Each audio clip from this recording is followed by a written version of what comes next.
What's going on, guys? I'm Tyler, and in continuing my series of Disney movie reviews, I'm here to let you know that The Lion King is no perfect movie. And for the 2 or 3 people who don't already know, The Lion King is about Simba, played by Jonathan Taylor Thomas. He is the Prince of Pride Rock until his father Mufasa, played by James Earl Jones, is murdered by his uncle Scar, Jeremy Irons. And Scar manipulates Simba into thinking that his father's death was his own fault. So he runs away from the kingdom. He only grows up with 2 friends, a meerkat and a warthog named Timon and Pumbaa, and he lives a pretty seemingly carefree life until, as an adult, when he's played by Matthew Broderick, he realizes that running away was a huge mistake, and he decides to return home to make amends and take his rightful place as the Lion King. There are so many great and talented musicians to give credit for how outstanding the music is in this movie. For starters, Hans Zimmer creates this large and epic score that not only matches the scale of the movie, but is also just as memorable as the songs. I mean, who doesn't remember the wildebeest sequence? The music in that sequence raised the stakes and the tension, and every other piece of music achieves the exact same effect. Elton John's composition and Tim Rice's lyrics create 5 incredibly memorable songs, which we will get to later. And last but certainly not least, Lebo M, who doesn't really get that much credit for arranging and conducting an African choir to sing for this movie. Because for me personally, the choir adds this spiritual presence that Mufasa and Rafiki talk about throughout the film. That no matter what, the spirits of the past will be there to guide Simba. And for me, I feel like that choir is guiding us for the emotions that Simba's going through when he's not talking. There are so many scenes where he looks around in his surroundings and reflects on the past and what he could have done better. And this choir, even when they're not speaking, even when you don't understand the words that they're saying, you can understand just through their tone of voice how somber they are, just how uplifted they are, depending on each scene, that you know exactly what Simba is going through without any words necessary. And it goes without saying just how great the songs are in and of themselves. Circle of Life and Be Prepared, just like Hans Zimmer's score, have this huge and epic feel to it that makes them sound so fantastic. And of course, the singers also do a great job. It's weird hearing Jeremy Irons sing most of it. I know Jim Cummings filled in when his voice broke, but nevertheless, Irons still did as well of a job as he could have. Can You Feel the Love Tonight moves at a much more slower pace than the other songs to give this warm feeling about love and hope. It doesn't change the fact that the romance is underdeveloped or the fact that Nala is a very underdeveloped character. And I'll be completely honest, I prefer the Elton John version that plays over the credits that they won an Oscar for, but nevertheless, it is still a good song. And if you don't feel the connection, it still has a nice melody to listen to. And of course, I Just Can't Wait to Be King and Hakuna Matata have, for me, the exact same features that make them great songs. They have really fast-paced rhythms, they have really catchy lyrics, they have singers who rise to the occasion. Believe it or not, Jonathan Taylor Thomas didn't actually sing as Simba. It was actually Jason Weaver, the kid who played Marcus from Smart Guy. I had no idea he sounded like that when he was younger, but he did a really good job.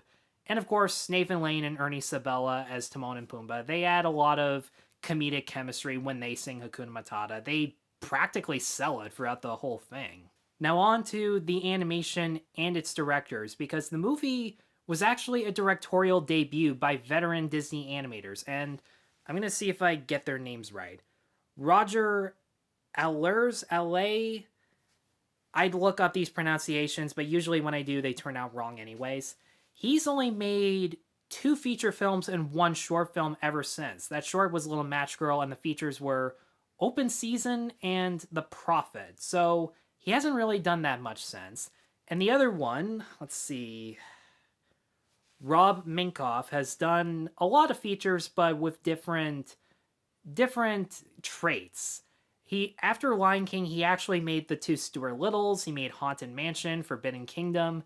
He hasn't done an animated movie since Mr. Peabody and Sherman, which was a little while back, but yeah, very scattered careers. But I gotta say, as a directorial debut, they should have done more stuff exclusively for Disney, because not only is this some of the largest animation they've ever made in scope, But they had so many challenges to do.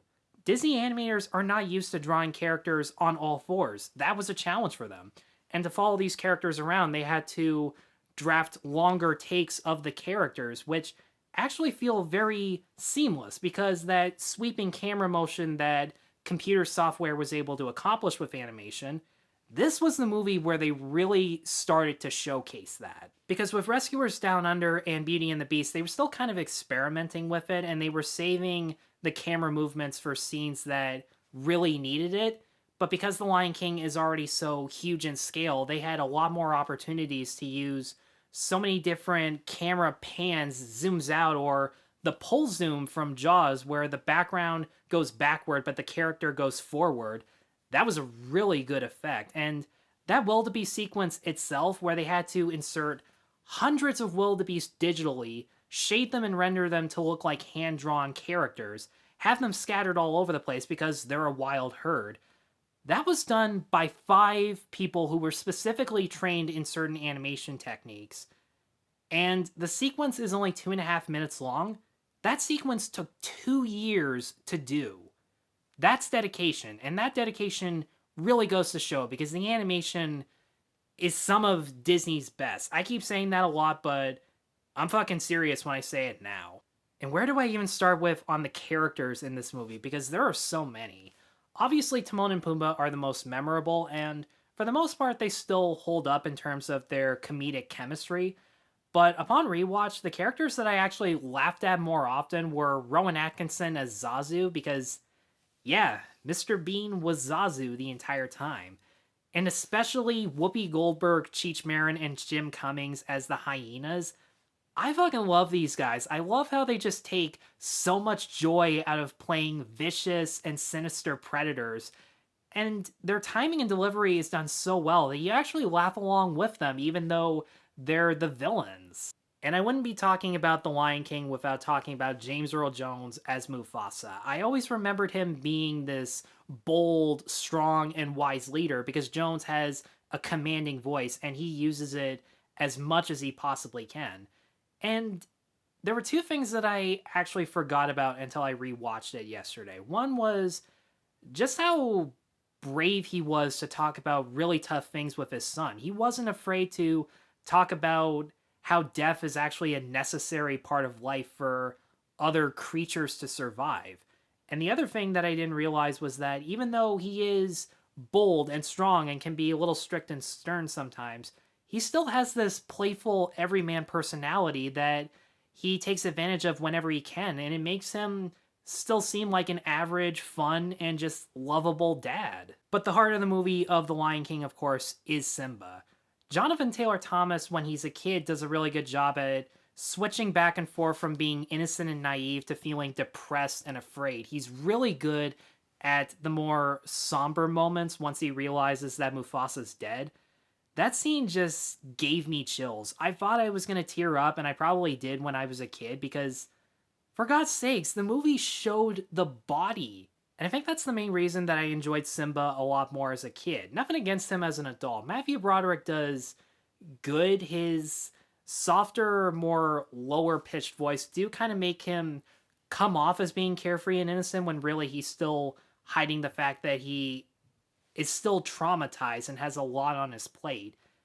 Broderick doesn't have the highest vocal range as an actor, and sometimes that does make him sound pretty unnatural, but you could make the argument that those scenes are really highlighting Simba's denial and how important it is to accept the past. And Jeremy Irons as Scar may be one of the great Disney villains just based on his voice, because his motivation is really simple. He just wants to be king, but he has this dry, sinister, deep and sarcastic voice that makes him sound menacing with every word that comes out of his mouth.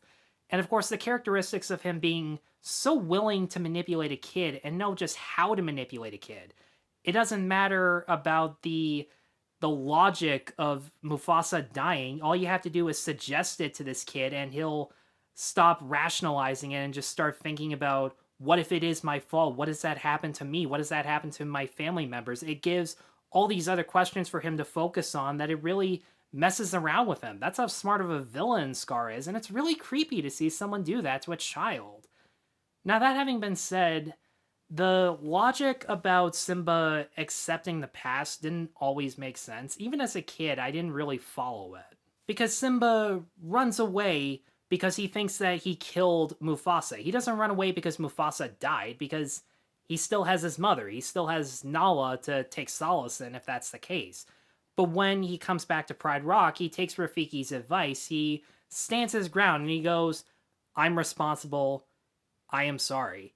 And he doesn't deny anything. He claims responsibility without saying that he killed Mufasa, because he technically didn't. And at first it makes sense, but then when Scar is stupid enough to admit, I'm the one who really did it, which that never made sense.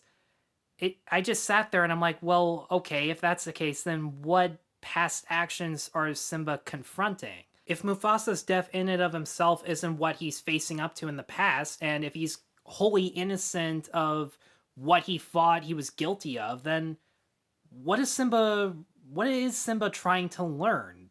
That's the thing that this movie really got lost with when it came to the message.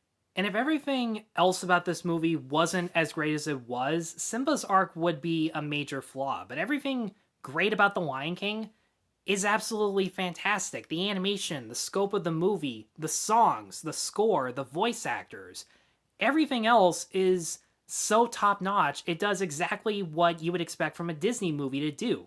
Not always make sense, but be consistently entertaining. And that is exactly what The Lion King does. So for all those reasons, I am going to give The Lion King a 4.5 out of 5. Guys, thanks as always for watching. Let me know what you thought of The Lion King and the sequels, because I have seen both, and they're fine. They obviously don't live up to the original, but they're not trying to be. So do let me know regardless. Be sure to stay tuned for more Disney reviews, and be sure to like and subscribe. Take care.